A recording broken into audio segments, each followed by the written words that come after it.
اعوذ باللہ من الشیطان الرجیم بسم اللہ الرحمن الرحیم السلام علیکم ورحمۃ اللہ وبرکاتہ۔ لیسن نمبر 45 التقاء الساکنین پارٹ 4 حصہ نمبر 4۔ دو الفاظ میں التقاء الساکنین کو روکنے کا تیسرا قاعدہ۔ جب دو ساکن حروف دو لفظوں میں ایک کے بعد ایک اس طرح آئیں کہ پہلا ساکن حرف میم الجمع ہو تو اس صورت میں وصلاً اس میم پر ضمہ آ جاتا ہے۔ جب دو ساکن حروف دو لفظوں میں ایک کے بعد ایک اس طرح آئیں کہ پہلا ساکن حرف میم الجمع ہو تو اس صورت میں وصلاً اس میم پر ضمہ آ جاتا ہے، جیسا کہ ہم، کم وغیرہ۔ میم الجمع یعنی وہ میم جو جمع یا دو سے زیادہ تعداد کو ظاہر کرتا ہے۔ یہ میم ہم یا کم وغیرہ میں آتا ہے اور ساکن ہوتا ہے۔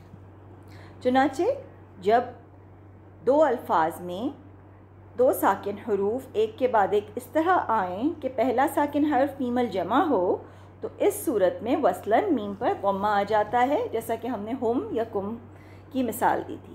اب اس کو مکمل الفاظ کی مثال میں دیکھتے ہیں۔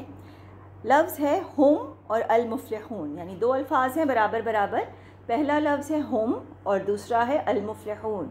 جب ہم اس کو وصلاً پڑھیں گے وقف کی صورت میں تو کیا ہے، ہم پر ساکن ہے اور دوسرا لفظ المفلحون ہے۔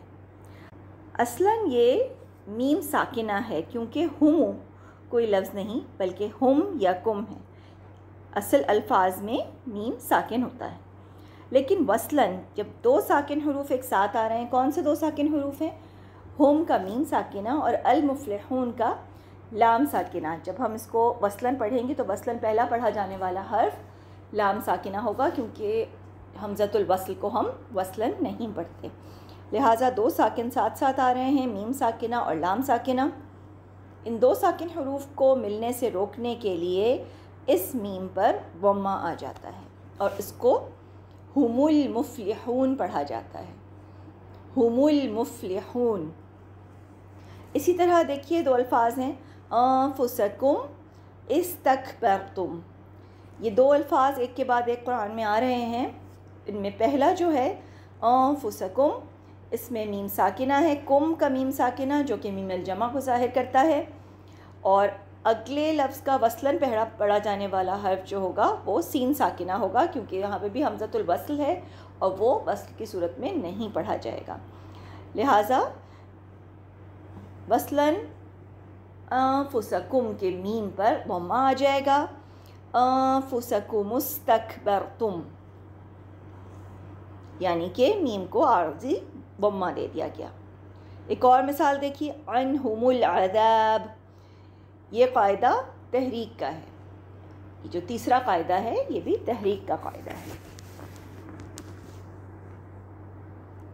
دو لفظوں میں التقاء الساکنین کو روکنے کا چوتھا قاعدہ، یعنی قاعدہ نمبر 4۔ جب دو ساکن حروف دو لفظوں میں ایک کے بعد ایک اس طرح آئیں کہ پہلا ساکن حرف جر من کا نون ہو، حرف جر من کا نون ہو تو وصلاً اس نون پر فتحہ آ جاتا ہے۔ من کے معنی ہے فرام یا سے، اس سے، جیسے ہم کہتے ہیں نا اردو میں، اس طرح سے من کے معنی یہ ہیں۔ اس قاعدے میں بھی تحریک کا اصول ہے، یعنی دو ساکن حروف کو ملنے سے روکنے کے لیے پہلے ساکن حرف کو عارضی حرکت دے دی جاتی ہے۔ وہ عارضی حرکت کیا ہے کہ من کے نون ساکنہ پر فتحہ آ جاتا ہے۔ اب آپ مثال دیکھ لیجئے، اس سے واضح ہو جائے گا انشاءاللہ۔ دو الفاظ ہیں من اور المشرکین۔ یہاں پر جب ہم اس کو وصلاً پڑھیں گے تو نون ساکنہ جو من کا ہے اس پر فتحہ آ جائے گا اور پہلا پڑھا جانے والا حرف لام ساکنہ جو ہے اس سے اس کو ملا کے من المشرکین پڑھا جائے گا۔ اسی طریقے سے من الجن، پھر من الثمرات، ان سب جگہ پہ یہی قاعدہ اپلائی ہوتا ہے کہ جب حرف جر من آئے اور اس کے ساتھ کوئی برابر میں دوسرا لفظ ہو جس کا پہلا پڑھا جانے والا حرف ساکن ہو، اس صورت میں من کے نون ساکنہ کو فتحہ دے کے پڑھا جاتا ہے۔ قاعدہ نمبر 5۔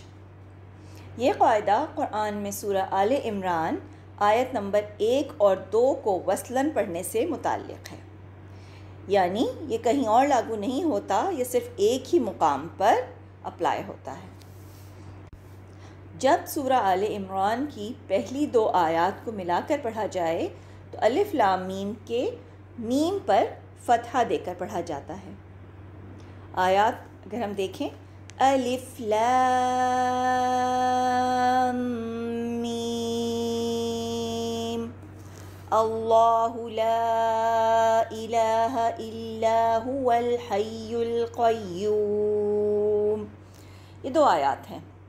الف لام میم اور اگلی آیت اللہ کے بابرکت نام سے شروع ہو رہی ہے۔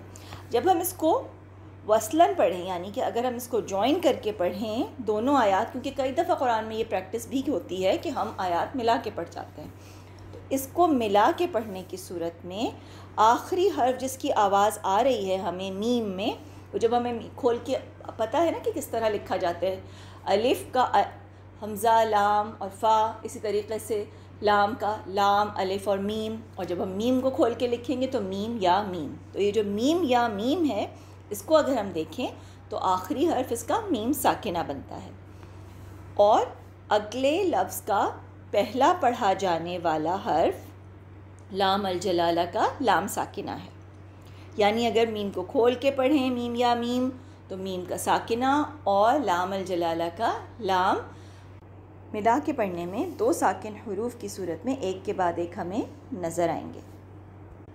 ملا کر اس کو کس طرح پڑھا جائے گا؟ الف لام